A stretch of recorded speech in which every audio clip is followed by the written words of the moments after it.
And they're like, yeah, we know. I go, no, really. I bang up stuff, I beat up stuff, I even blow up stuff. And they're like, you're gonna be so good with middle school students. You have no idea. I was like, okay, great. And so off I went into about 5 years of youth ministry.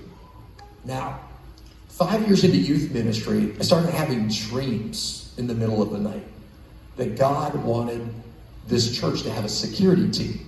Now, you're like, well, of course, in this day and age, security, unfortunately, in a fallen world, there's active shooters and this type of stuff. But you gotta remember, this is like 20 years ago. It was unheard of. And so God had downloaded me to design a security program for this mega church, which became part of a 500 church group that would use it. Now, no credit to me, all glory to God. I had never done anything like this in my life. The next thing I know, I'm designing this. I'm standing next to the president of the U.S. and the first lady. I'm around the world with other presidents, and I'm thinking, I'm a kid from Madison, Wisconsin that knows how to kick and punch. I was like, I don't even know what I'm doing in this room. Fast forward.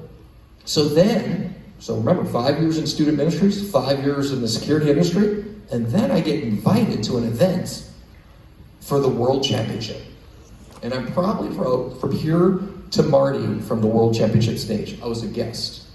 I'm sitting there with one of my black belts, we're watching the championship, and that black belt says to me, we're with the best in the world. And I said, full transparency, I said, they're pretty good. And he said, this is the best, James. And I was like, they're okay. And he said, come on, James, this is worldwide television. I go, we can beat them.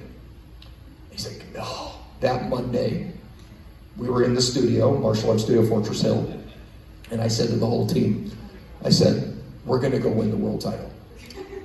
And the whole team was like, what? And I said, we're gonna win the world title. And everybody just like, James comes up with these crazy ideas, Marty knows